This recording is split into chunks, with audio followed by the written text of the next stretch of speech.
Comenzamos pues esta clase en esta noche en el nombre del Padre, del Hijo y del Espíritu Santo. Amén. Estábamos en el exilio babilónico. Ustedes dirán que yo me voy a demorar más en el exilio que los israelitas, porque estoy dando, como los israelitas en el desierto, estoy dando vueltas para no... Pero ¿cuál es el problema? Porque no acabo de aterrizar yo de vuelta a Israel. Que como nos vamos de peregrinación el sábado, vamos a estar 2 semanas sin tener clase. Y si yo empiezo el libro de Esdras, cuando yo regrese y pregunte, ¿saben quién es Esdras? Me van a decir, no vino hoy. Conociéndolos a ustedes. Entonces, como yo sé cómo es la cosa, por eso que he dado tanta vuelta en el exilio babilónico. Aparte que es interesante, ¿no es interesante? Hemos visto, hoy voy a hacer la introducción de Esdras, pero hemos visto, para poder entender Israel, hay que entender el exilio babilónico. Por eso que llevamos un mes con el exilio babilónico. Porque recuérdense que el Israel que entró a Babilonia no es el Israel que va a salir de Babilonia. El Israel de la promesa a David, de Salomón, ese Israel va prácticamente a desaparecer en Babilonia. Y va a regresar un pueblo nuevo, un pueblo purificado de la tribu de Judá. Recuérdense, las 10 tribus del norte no van a regresar más. No es que se hayan perdido, como dicen los mormones que vinieron en unos troncos para acá, para Estados Unidos, pero no se lo dicen, no es un chiste, ellos lo dicen, que las 10 tribus que desaparecieron vinieron a Estados Unidos en un tronco y formaron un templo ahí en Missouri, hicieron un templo en Missouri, y después se mataron todos y quedó nada más que uno solo, pero bueno, eso es otra historia, no vamos a empezar a hablar con los mormones. Sinceramente que las tribus del norte a veces aprendieron la lección, las 10 tribus del norte que conformaron el reino de Israel. Cuando llegaron a Babilonia, a Siria, se diluyeron entre la población y se volvieron asirios y no quisieron regresar a la tierra de Israel. Cuando Ciro, hablamos la semana pasada, dio permiso de regresar. Y a veces aprendieron la lección, porque Israel no quiso regresar.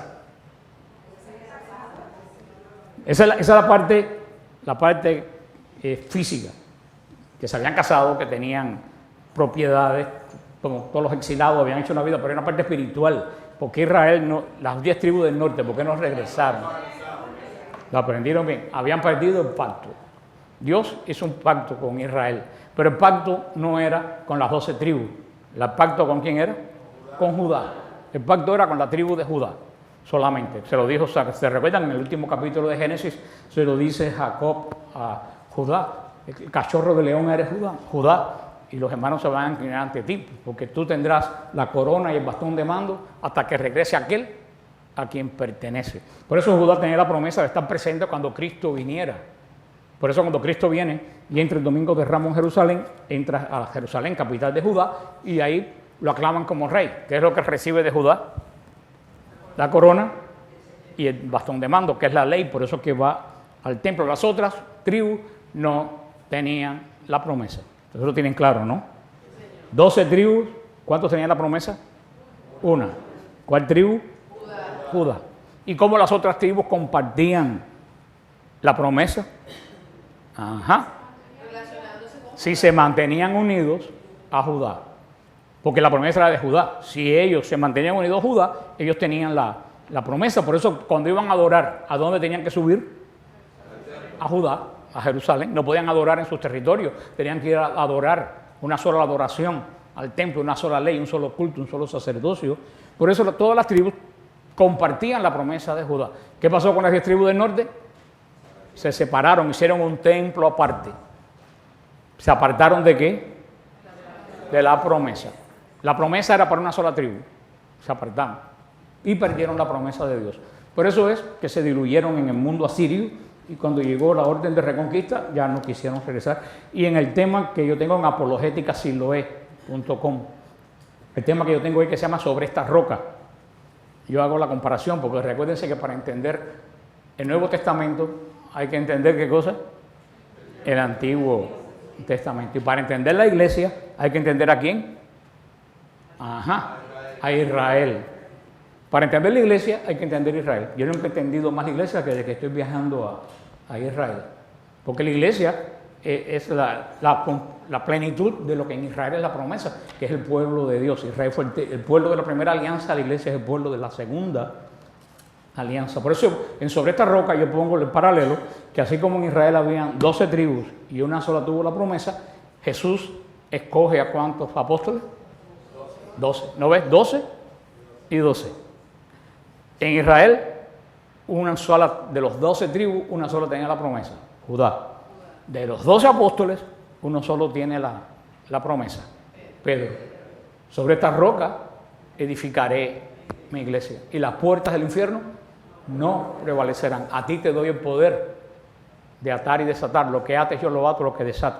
De 12 apóstoles, uno solo con la promesa. De 12 tribus, una sola con la promesa. Por eso el resto de la iglesia se mantiene unida a la promesa mientras se mantiene unida a la iglesia de Pedro. Porque es exactamente, como dice San Pablo en Hebreos 9, lo que en Israel era prefigura, en nuestra época, en el Nuevo Testamento, en el Nuevo Pacto, es realidad. Y hablamos la semana pasada que el Señor no rompe los pactos. ¿Se acuerdan? ¿Los pactos quiénes los rompemos? Nosotros. Dios nos rompe el pacto. Y le hice la pregunta la semana pasada y la contestaron. Yo le dije, ¿hubieron malos sacerdotes en Israel? Todos ustedes dijeron, sí. Nada más que tienen que irse a los hijos de Elí desde el principio, que eran unos sinvergüenza. ¿Dios rompió el pacto con Israel? No. ¿El pueblo de Israel cayó en idolatría, sí o no? Miren la época de Ocosías. ¿El Señor rompió el pacto con Israel? No. Le dio palo hasta decir está bueno, pero Dios no se arrepiente de los pactos que hace. Por eso en el nuevo pacto con Pedro, el Señor nos rompe el pacto que tiene con nosotros, aunque seamos infieles, aunque haya idolatría, aunque seamos sinvergüenza, el Señor nos rompe el pacto. Nos va a dar palo, como nos lo está dando, pero el pacto no lo va a romper. Yo le he hecho unas cuantas veces la historia esta, pero como no tengo más ninguna, la tienen que volver a oír. Pero como este grupo se renueva, como dice el Salmo, como la hierba verde, se renueva, pues muchos que están aquí no habrán oído el cuento ese. Eso se remonta a los años 90, cuando no había todavía celular. Y éramos felices. Sí, porque nadie se acuerda que hasta hace 15 o 20 años no había celular. Cada día nos esclavizamos más de las cosas. Yo mismo el otro día yo iba a ir a misa, Ave María, y el celular se me rompió. Dije, no puedo ir, el celular se me rompió. Y después yo dije, ven acá, cuando no había celular. ¿Y tú sabes qué hice?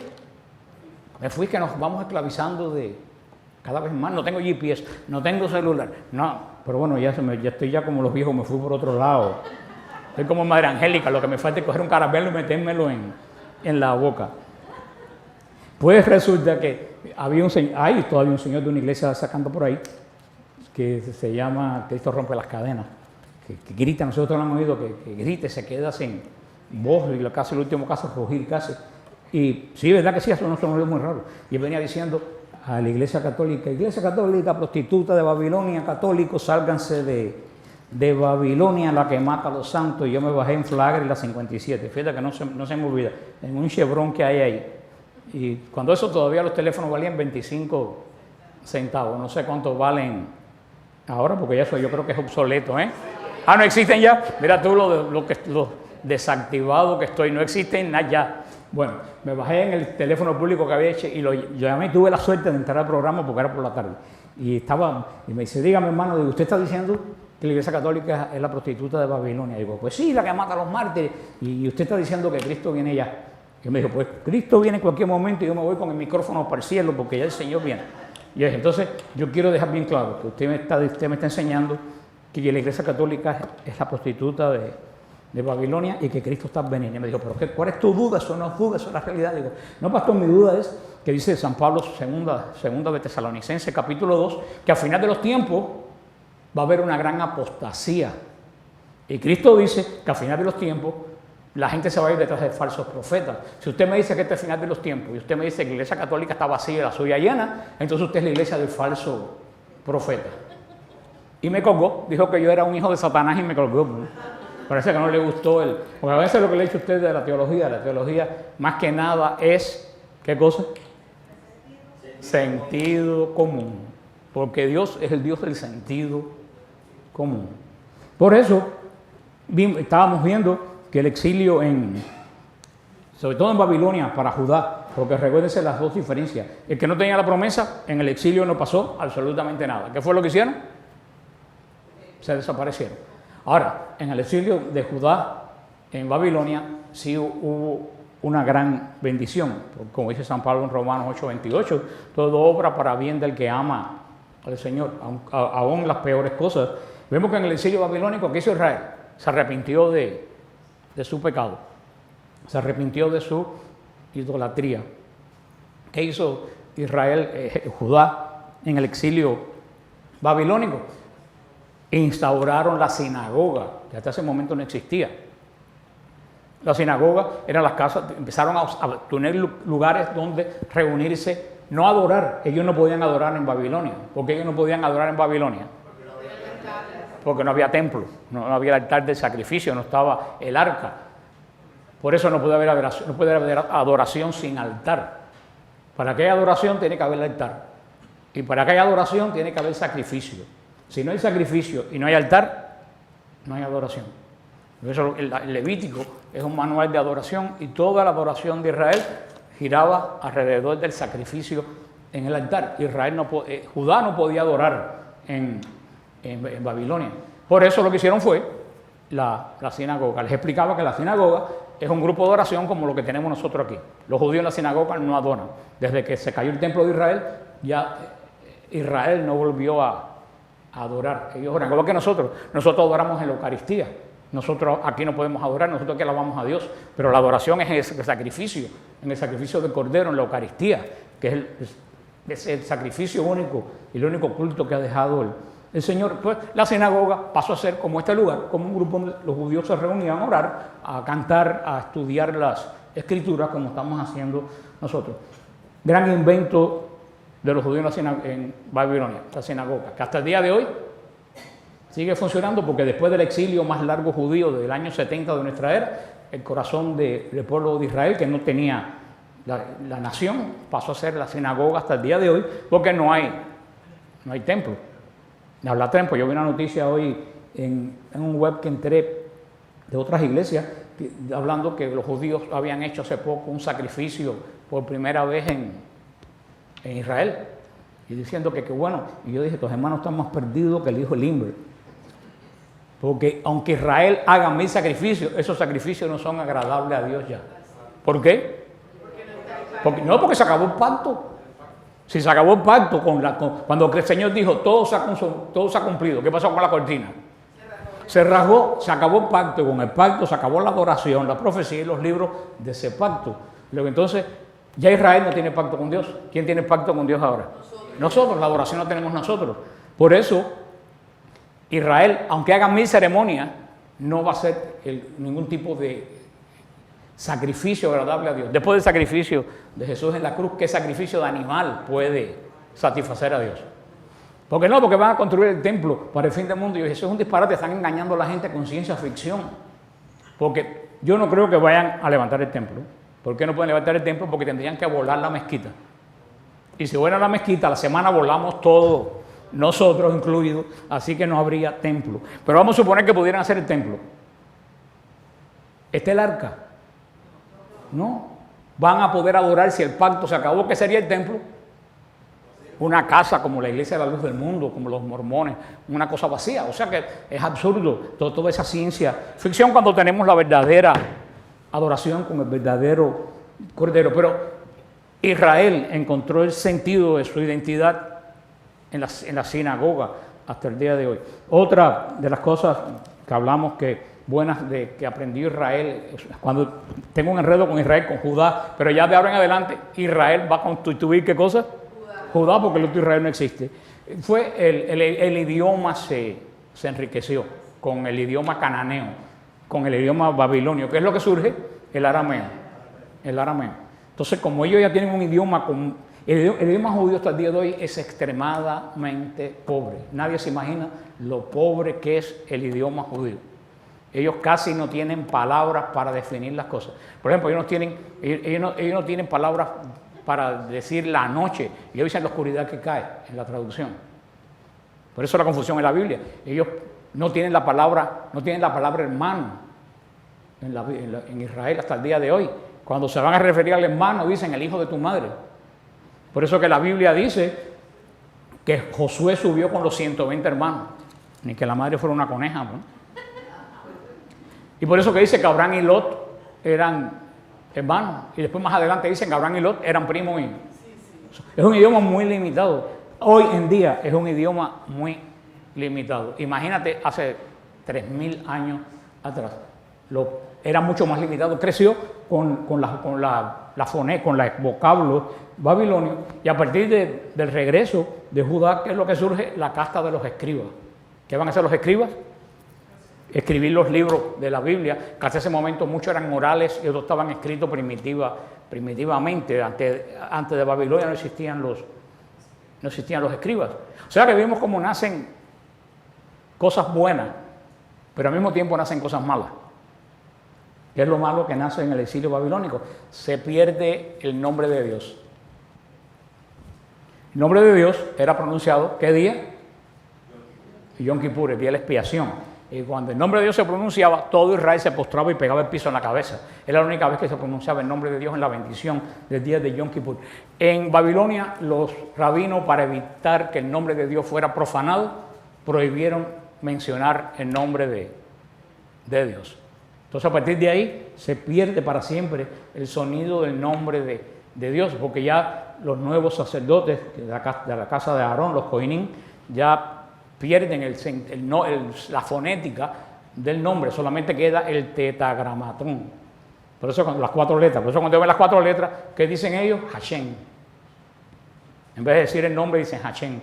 Que Hashem quiere decir en hebreo el nombre, pero no el nombre de por sí, sino como decir el nombre de fulano. Dice, cuando ellos ven, dice Hashem, en vez de decir, dice el Señor. O si no, los más ortodoxos, cuando llegan a la palabra de Dios en las Escrituras, hacen un momento de silencio.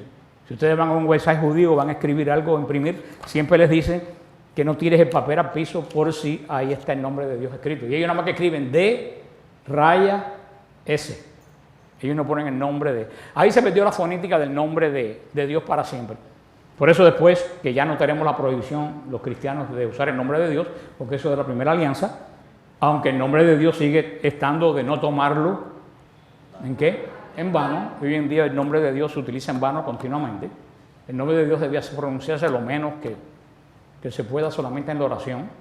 Pero después que pasó ya pues la muerte de la redención, ya en los siglos 6 o 7, pues trataron de ver cómo pudiera haber sonado el nombre de Dios, porque solamente están las vocales, las 4 vocales de yo soy el que soy, que son las vocales. Las consonantes. Porque los hebreos no tienen vocales hasta el día de hoy. Si tú vas a Israel, el periódico no tiene vocales, ni los nombres de las calles tienen vocales. Los judíos nada más que tienen consonantes. Ahora le han puesto unos puntitos abajo según las vocales. Si es la A, un puntito; si es la E, 2 puntitos. Pero en esa época no había ni siquiera eso. Entonces, ¿qué hicieron? Un intento en los siglos 3 o 4 los cristianos: poner las vocales de la palabra Adonai dentro del tetragramatón de las 4 letras. Y también, como las 4 letras, el nombre de las 4 letras es Yod, He, Ba, He. No es nombre, son las letras como Y, S, así es Yod, He, Ba, He. Entonces de ahí, con las letras pues surgió el nombre de Yahweh, que después la traducción mala de la Reforma lo traducen como Jehová. Pero el nombre no es Jehová porque los judíos no tienen la J. Y tú vas a Israel. Yo he ido 29 veces, tú vas a Israel, le preguntas a un judío por Jehová y no tiene la menor idea quién es. Tú dices Yahweh y te dice no pronuncies ese nombre, di Hashem o di Adonai. Pero el nombre, a partir de ese momento, el nombre de Dios se perdió. ¿Y qué es lo otro malo que surge en el exilio babilónico? Que se los dije, seguro que se los olvidó. A ver. Lo malo que surge entre los judíos. Por eso que tengo que repetir las clases 3 o 4 veces. Les dije que en Babilonia se acabó el judaísmo mosaico. Es muy importante porque en Babilonia comienza el judaísmo talmúdico. El judaísmo basado en la Torá, estrictamente en Babilonia se pierde. Porque el que surge en Babilonia el Talmud. ¿Y qué cosa es el Talmud? Podemos decir, unas disertaciones sobre la Torá. Pero no es la Torá, es una disertación sobre la Torá. Muy complicada, porque es en forma de diálogo muy, muy complicada. Pero a partir de ahí, hoy en día los judíos consultan más el Talmud que la Torá. La Torá la leen, pero lo que se estudia es el Talmud. El Talmud. Por eso es que se pierde, por eso yo estoy convencido que el judaísmo que hay en este momento es un judaísmo talmúdico, no el mosiánico, el mosaico puro se perdió en Israel. Y hoy en día, si ustedes van a todos los web judíos, casi todo lo que te hablan es del Talmud. Dice que pon 7 judíos y el Talmud y se forma una bronca. Porque hay 10.000 interpretaciones de lo que dice el Talmud. O sea que vimos que el exilio tuvo cosas muy buenas, pero el exilio también tuvo pues cosas malas, como todos los exilios del mundo hasta el día de hoy. Pero ya vamos a salir un poco del exilio babilónico. Hablamos la semana pasada que quién dio la libertad a los judíos, ¿qué rey? No, sé que Zorobabel no era, estás más perdida que un burro en una cristalería. No, Ciro, el rey Ciro. Zorobabel es judío. O sea, no, Zorobabel es con Z. Así que no vas a ganar de todas formas. No vas a ganar de todas formas. Ciro, el rey Ciro, por eso que va a decir el Señor, mi siervo Ciro, en algún momento. ¿Se recuerdan que yo dije la semana pasada? Y por eso tengo que repetir la clase, que los asirios tenían una política diferente que los babilonios. Los babilonios eran feroces en los ataques, crueles, pero cuando llevaban a la gente a Babilonia, ¿qué política era? Vive y deja vivir. Pero los asirios tenían la costumbre que antes de traer los pueblos a Siria era más fácil hacerlos amigos de ellos en la tierra donde ellos vivían. Y así les servían de trabajadores, les servían de vanguardia en la frontera. Por eso esa era la política siria. Por eso que Ciro, dice Isaías, que un profeta de Israel lo instruyó. ¿Se acuerdan que? No, ni le voy a preguntar. ¿Para qué? El profeta Daniel, que estaba en Babilonia, ¿se acuerdan cuando escribió en la pared, que vamos a estudiarlo después, las letras? El profeta Daniel debe ser el que le habló a Ciro de las profecías de Israel, que iba a haber un rey que iba a liberar a Israel. Y Ciro dijo, yo quiero ser, ¿fue inteligente o santo? No sé. Y hay veces que las dos cosas están unidas. Pero dijo, yo quiero ser ese rey de la profecía. Y dio un edicto para que todos los israelitas regresaran y que todo lo que pudieran darle se lo dieran. Ahí llegó el conflicto de que cuando llegó la hora de retornar, muchos no les interesó retornar. Y de 1 millón que entraron, retornaron 45.000. ¿Por qué? Porque en Israel no había absolutamente nada, piedra. Y los que hemos ido a Israel saben que verdaderamente en Jerusalén lo único que hay es piedra. Galilea es buena la siembra y todo eso, pero en Judea solamente hay piedra. ¿Se recuerdan que le dije que los judíos, cuando los 45.000 judíos primeros que llegaron, cuando llegaron, ¿con quiénes se encontraron allí? Con los samaritanos, que era un grupo de judíos que no fueron exiliados, muy pobres, que se reunieron con otros tipos de castas que no eran judías y perdieron el sentido del judaísmo, adorando en Garizim en vez de Jerusalén, y tuvieron un gran pleito a partir de ese momento porque ellos no consideraron a los samaritanos como verdaderamente judíos. Y ahí vino el pleito de judíos con samaritanos hasta el día de hoy. Y ahí aparece Esdras, que es uno de los últimos libros históricos que vamos a estudiar. Y acuérdense que yo les dije que si ustedes sobrevivieron a los 2 libros de Reyes, sobreviven a cualquier cosa. Porque es muy difícil explicar el libro de Reyes, porque es historia. Y la historia no se explica, la historia se lee. ¿Qué tú vas a hacer con Lo que pasa es que yo traté con el libro de Reyes de qué cosa, de sacar enseñanza para nosotros en el día de hoy. Porque nos cuenta que hemos dicho continuamente que el hombre no ha cambiado, el hombre sigue siendo el mismo del paraíso. Pero es difícil, los libros históricos son extremadamente aburridos. O sea que yo creo que lo peor casi lo pasamos. Por eso mucha gente no volvió a las clases porque se aburrieron. Pero Esdras y Nehemías son los 2 últimos libros históricos que que nos quedan. ¿Cuál es el pasaje clave del libro de Esdras? El pasaje clave del libro de Esdras está en Esdras 9:4. Este es el pasaje clave. Cada libro tiene un pasaje que gira todo el libro. ¿Qué dice Esdras 9:4? Todos los que temían la palabra del Dios de Israel se reunieron en torno a mí. Esa es la palabra central del libro de Esdras. Esdras 9:4. Todos los que temían la palabra del Dios de Israel se reunieron en torno a mí. ¿Quién es ese mí? Esdras. Y fíjate qué interesante. Y ahí eso va a tratar, Esdras va a ser el que va a la reconstrucción de Israel. Por eso él dice, los que no temían la palabra de Dios no volvieron, se fueron por otro lado. Van a ver que formaron tremendos chismes y tremendos enredos, como siempre en todo grupo. Pero, menos en este, porque yo los he hecho inmediatamente. Por eso que 20 años no hemos tenido ningún altercado, porque antes que se forme, yo los mando para la competencia, para otra iglesia por ahí extraña. Pues, la clave de esto es que esta gente se reunieron a través de ¿quiénes? Los que temían la palabra de Dios. Siempre que alguien teme, cuando teme, la Biblia reconoce que el temor de Dios no es miedo, el temor de Dios es reverencia. O más todavía, el temor de Dios es miedo, no a Él, sino miedo a ofenderlo. Eso es lo que es el temor de Dios, que tú tienes miedo de hacer algo que le desagrade. Esos que temerosos de Dios, siempre, la gente temerosa de Dios hasta el día de hoy busca un líder que los pueda guiar según la palabra y que se ajuste a la palabra de Dios. Por eso que hay que tener cuidado alrededor de quien tú te juntas, en lo que refiere a la palabra de Dios. Y yo decía, hoy el hermano Jesús, que no vino hoy, me metió en un tremendo lío porque puso en Facebook algo que yo dije aquí que pusieron en yo no sé dónde, en otro web. O sea que yo cuando hablo algo aquí, ¿para quién lo hablo? Para nosotros. Para ustedes.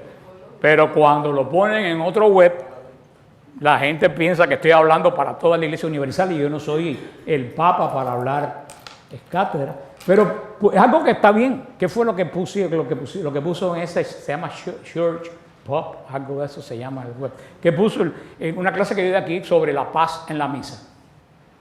Donde yo les decía a ustedes, como tantas veces, que el momento de la paz en la misa no es un momento de saludar a nadie. Es un signo de reconciliación con toda la gente que tú tienes algo tan bueno también. Pero es que eso no lo digo yo. Eso salió un documento de la Congregación de la Doctrina de la Fe. Lo dijo Benedicto XVI. Yo no invento nada, yo digo lo que la iglesia dice. Pero a la gente le duele que le quiten el show.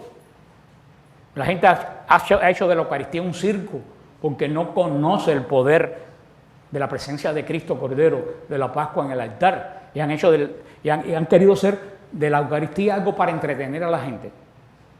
Y la Eucaristía no es para entretener a nadie. La Eucaristía, lo dijo el cardenal Sara, no es propiedad del cura ni propiedad de la iglesia. La Eucaristía es propiedad de Cristo. Y nadie la puede tocar. Pero hay gente que le duele que le digan que la paz no es un saludo. Que tú no tienes que andar por ahí. Que no existe ni siquiera canto de paz. ¿Por qué existe la paz? Porque dice el Señor, antes de ir a presentar tu ofrenda, si tienes algo con tu hermano, reconcíliate. Y si tú vas a presentar la ofrenda y tú tienes algo con alguien, en ese momento no está ahí, tú haces la paz con el signo de la paz. Lo que dicen los americanos, un proxy, como si el que está al lado tuyo es esa persona, desea la paz. Pero no es un momento de saludo de familiares, no es un momento en los funerales de ir a dar el pésame, no es un momento. Y yo lo puse, por supuesto, a la gente que le gusta el show, pues, me dijeron que si yo era un cardenal para hablar con tal autoridad. Y dije, yo no soy cardenal, y si hubiera sido cardenal, ya la mitad de ustedes estuvieran excomulgados. Pero ¿por qué yo hablo con autoridad? Porque lo que yo estoy diciendo no viene de mí. Lo que estoy diciendo viene de la iglesia. Yo siempre le he dicho que yo nunca digo una palabra mía, propia. Yo siempre digo lo que dice la Escritura, lo que dice la iglesia. Por eso yo no me equivoco, no porque soy infalible, porque la Escritura y la iglesia. Tú no quieres equivocarte nunca en fe, sigue lo que dice la Escritura y lo que dice el magisterio de la iglesia. O sea, yo le dije, mira, todo lo que está aquí, y le puse todas las cosas que están puestas. Lo dijo Benedicto, lo dijo, yo no estoy inventando nada. Pero es que están acostumbrados muchas veces a congregarse alrededor de personas que lo que quieren es el show. Y yo tendré cara de payaso, pero yo show no le doy a ustedes. A excepción de aquella vez que me puse la nariz roja, pero eso fue un solo día y como para dar un mensaje. Porque yo me he dado cuenta que la gente inclusive viene a los grupos para que los entretengan. Y tú vas que dirige el grupo o al cura en el sermón haciendo chistes para entretener a la gente. Lo siento, la Eucaristía no es para entretener a nadie. Y yo me tomo la palabra de Dios muy en serio. Por eso decía que hay que tener cuidado alrededor de quién uno se congrega, pero Esdras lo dijo bien. Todos los que temían la palabra de Dios de Israel se reunieron en torno a mí. Más tarde va a decir en Esdras 10:3, y los que temen el mandamiento de Dios. O sea, no solo los que temen, tienen la palabra de Dios, sino los que tienen el mandamiento de Dios. Hemos visto que, ya se lo he explicado, que la cautividad de Babilonia no provocó en los judíos un gran arrepentimiento nacional, ni logró llevar a cabo una restauración nacional. ¿Por qué? Porque de 1 millón regresaron 45.000. No hubo una restauración nacional del pueblo de Israel. Los que se iban a perder, se perdieron. Por eso vamos a apreciar en el libro de Esdras, cuando Ciro, el rey de Persia, autorizó a los cautivos a reedificar el templo. Un privilegio tan grande. ¿Tú te imaginas qué privilegio más grande que reedificar el templo de Dios? Perdieron la oportunidad. Perdieron la oportunidad, ¿por qué? Porque eran cómodos. ¿Qué me voy yo a Israel a caminar, a pasar trabajo cuando estoy tan cómodo aquí en Babilonia? Tengo de todo. Estuvieron muy cómodos, pero estuvieron muy cómodos, ¿qué tiempo? 20, 30, 40 años hasta que se murieron. Yo siempre le digo a ustedes que la comodidad de nosotros no hay que buscarla aquí. La comodidad de nosotros hay que buscarla allá, que es donde vamos a pasar la mayoría del tiempo. Todos nos preparamos para el retiro, nos preparamos para la ancianidad, pero no nos preparamos para la eternidad. Por eso dice el Señor, guarden tesoro donde no lo corroe la polilla. Pues vemos que, como he dicho, el hombre no cambia. Habían dos tipos de Israel, los que fueron redimidos y los que no fueron redimidos. Los que tuvieron el privilegio de construir el templo de Dios y los que dejaron pasar esa oportunidad por quedarse cómodo. Y hoy en día sigue igual. Hoy en día en esta sociedad que tenemos, que no tiene nada que envidiarle a la babilónica, están los cristianos, los católicos, que cómodos, que se contentan con venir a misa, echar $1 y salir corriendo a los 40 minutos sin saber ni qué cosa participaron. Y muchos que los que ni vienen. Y los que de verdad están interesados en construir el reino de Dios. A la larga, los que están interesados en construir son los que tienen la bendición del Señor. El Papa, a principio de su pontificado, lo dijo bien claro, que había que, ¿cómo dijo? Caminar, construir, se me olvida la otra frase. El Papa lo dijo que la iglesia estaba llamado a caminar, pero estaba llamado a construir. Pero cuando uno construye, cuesta trabajo. ¿A quién no le cuesta trabajo cuando está remodelando la casa? Construir cuesta trabajo. Es muy fácil ser cómodo. Es más fácil ser observador que ser constructor. Pero a la larga, ¿quién se lleva la bendición? El constructor. Israel tuvo una oportunidad tremenda de reedificar el templo, y la inmensa mayoría, 900 y 1000 y tanto, la perdieron ese privilegio. Se volvieron paganos y después que vivieron 30 o 40 años, tuvieron que enfrentarse al juicio de Dios. Igual que mucha gente hoy en día va a vivir 140 años en relajo, en pecado, pero después, créeme lo que más tarde, más temprano, y posiblemente hoy en día más temprano, porque todo llega, te vas a tener que encontrar con el juicio de Dios. ¿Y qué vas a presentarle al juicio de Dios? Bueno, ojalá que tengas que presentarle. Ojalá que tengas una lista y decirle, mira, Señor, porque el Señor lo dijo, el que ha sido fiel y ha puesto los talentos a multiplicar, va a recibir mucho. Pero el que guarda el talento no va a recibir nada. Por eso cuando tú llegas ante el Señor, te dice, Señor, mire, el talento que tú me diste, talento es una moneda de mucho valor. que el Señor se refiere a los dones que el Señor nos da para construir el reino de Dios. Tú tienes que decir, Señor, el talento que tú me diste, yo lo puse a trabajar. Y aquí te traigo los que dan testimonio de eso, la nube de testigos que dice San Pablo. Pero qué triste cuando tú llegues delante de Dios. También esta historia se la he hecho muchas veces, pero se la voy a volver a hacer porque no tengo otra mejor. Y posiblemente la vuelvan a oír de nuevo de aquí a 1 o 2 años. Que me contaba, la voy a tener que cambiar, me contaba el padre Andrés Couselo, que fue a ver a un señor en el hospital que se estaba muriendo, y el señor le decía continuamente, míreme las manos, padre, míreme las manos. Las manos no tenía nada. Y el padre pensó que estaba delirando ya, ¿no? Hasta que un final le dijo, hermano, tranquilo, que en las manos no tienes nada. Y él dijo, sí, padre, ese es el gran problema. Me estoy muriendo y no tengo nada que presentarle al Señor. Porque en mi vida no he hecho absolutamente nada. Qué triste es llegar al final y encontrarse uno con... Así que tienen todavía tiempo para ponerse a trabajar. El libro de Esdras es el último de los libros históricos, pero no siguen cronológicamente uno detrás de otros. ¿Se acuerdan cuando estudiamos crónicas y todo eso? Vimos que era una sucesión de reyes y de todo esto. Aquí tenemos 70 años que se pierden de la historia de Israel. 70 años perdidos que no sabemos nada. Por eso yo le decía que viene a surgir un nuevo Israel. Un Israel nuevo sale de Babilonia. Por eso, en realidad tenemos 3 libros históricos que se llaman libros post-cautiverio. Hay 3 libros históricos que se llaman libros post-cautiverio. O sea, que fueron escritos después del cautiverio babilónico. Son 3 libros históricos. ¿Cuáles son? Esdras, Nehemías y Zacarías. Libros históricos.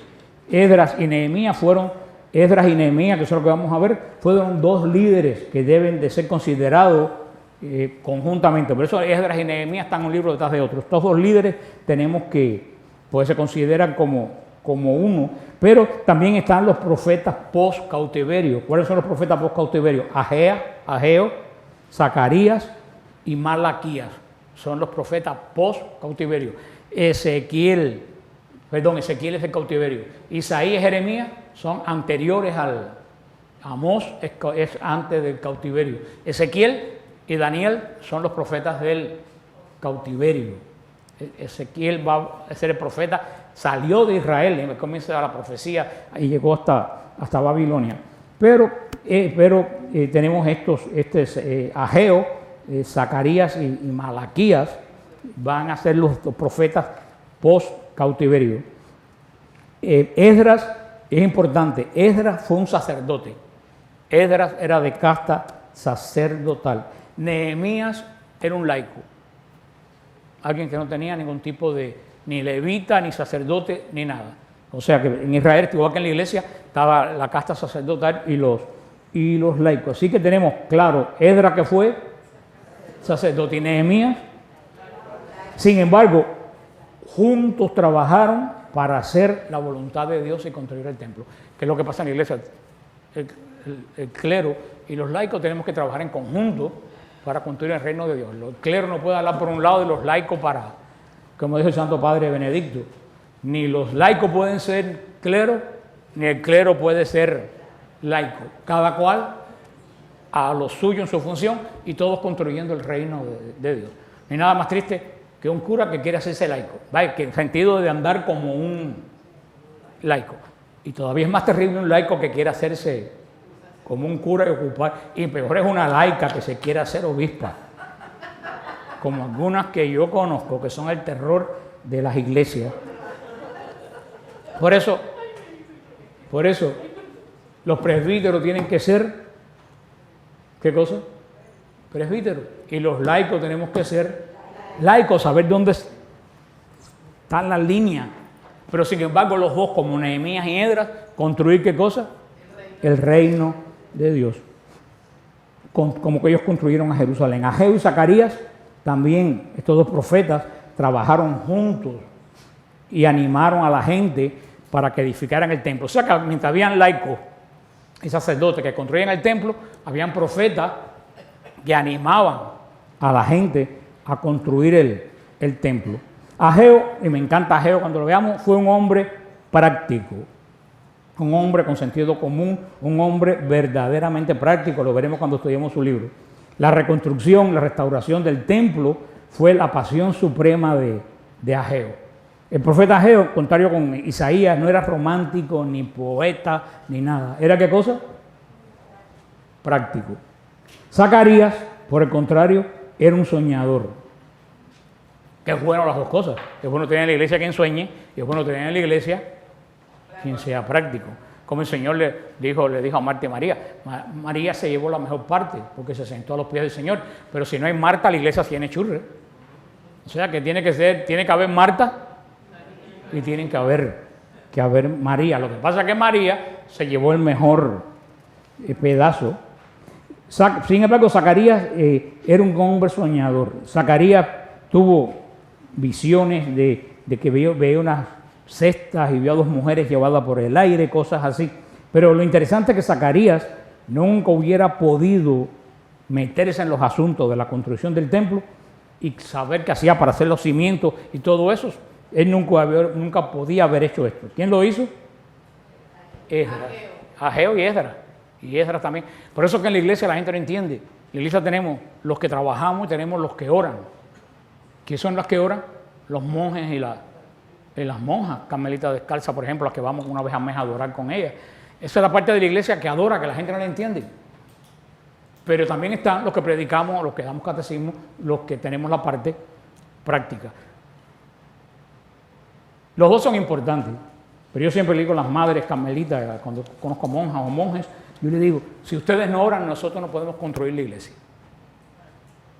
La oración de los contemplativos es el corazón de la iglesia.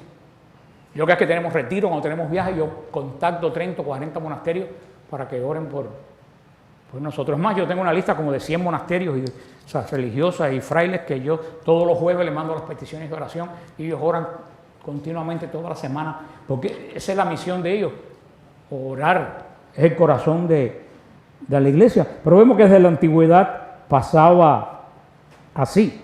Uno sin otro no pudieron, o uno sin otro no pusieron competencia, no pudieran haber hecho nada cada uno por su cuenta. ¿Eran qué cosa? Un team. El libro de Ageo y Zacarías deben ser leídos y estudiados junto con el libro de Esdras. Vamos a ver si lo podemos hacer así. Ojalá podamos seguir este patrón y no empezar por Isaías. Porque estos tres libros, Ageo y Zacarías y Esdras, fueron inscritos o escritos a la sombra de la reedificación del templo de Israel. O sea, son libros muy interesantes y para nosotros, alguien que tome nota, me lo recuerde cuando terminemos Esdras y Nehemías. Ya terminando, el libro de Esdras es un libro que trata sobre la palabra de Dios. Es un libro profundo que trata sobre la palabra de Dios. Esdras es uno de los personajes de las Escrituras que nunca verdaderamente ha recibido un gran reconocimiento. Siempre se pasa por arriba al libro de Esdras como si no tuviera importancia. Pero para comenzar podemos decir que Esdras era descendiente de Hilcías. ¿Quién era Hilcías? Uno de los sumos sacerdotes. O sea, era de casta sacerdotal, de la casta de los sumos sacerdotes. No era una persona cualquiera. Eso lo vamos a ver en el libro 7, capítulo 7 del libro de Esdras, versículo 1. ¿Se acuerdan quién es Hilcías? Hilcías es quien encontró la copia de la ley cuando Josías, ¿se recuerdan? Que se había perdido la ley y el sumo sacerdote la encontró y la leyeron y todo el mundo lloró y todo eso. Esdras fue un sacerdote que no podía cumplir con sus obligaciones. ¿Por qué no podía cumplir con sus obligaciones? Porque no había templo. Entonces, ¿a qué se dedicó? A estudiar la palabra de Dios. Fue un gran reformador, un renovador. ¿Por dónde comenzó la renovación de Esdras? Por la palabra de Dios. Comenzó la renovación por la palabra. Toda renovación tiene que empezar por la palabra. Una renovación que no empieza por la palabra es una renovación que está muerta. Yo antes de invitar a quien venía a la iglesia, yo lo invito a que conozca la palabra. Porque ¿de qué vale venir a misa si no va a tener la menor idea de lo que estamos celebrando? ¿Cuántos católicos vienen a misa y no tienen la menor idea de qué celebramos? ¿De qué vale eso?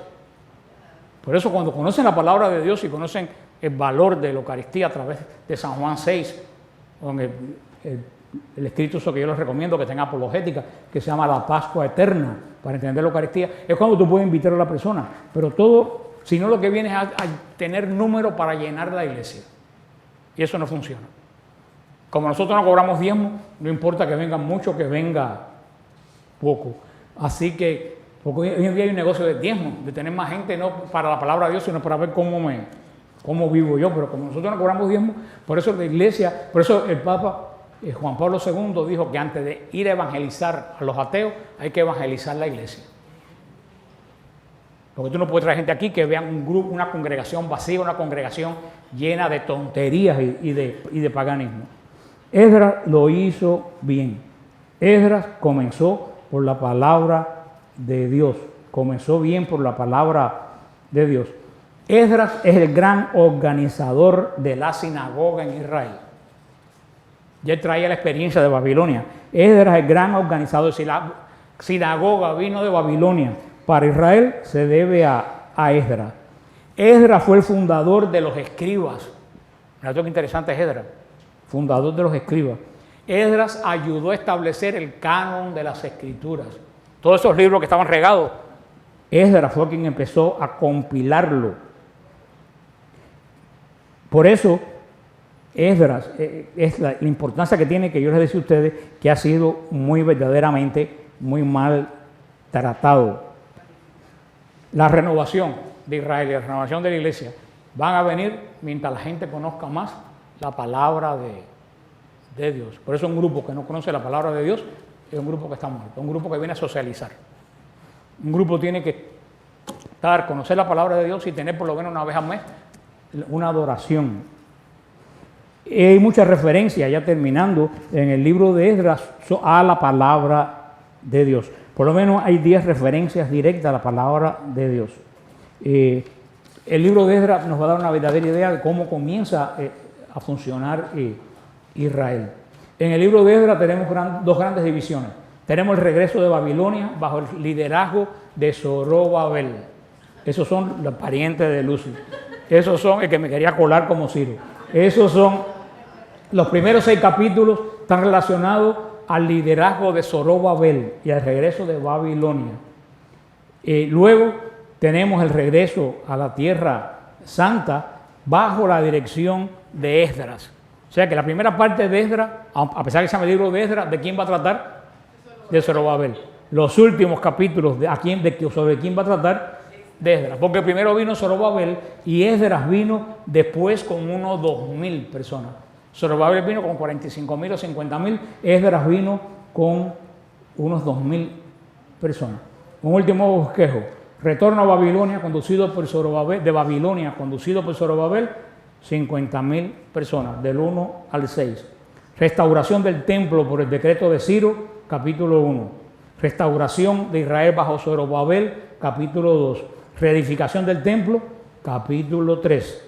Retraso de la reedificación del templo por la oposición y los chismes, capítulo 4.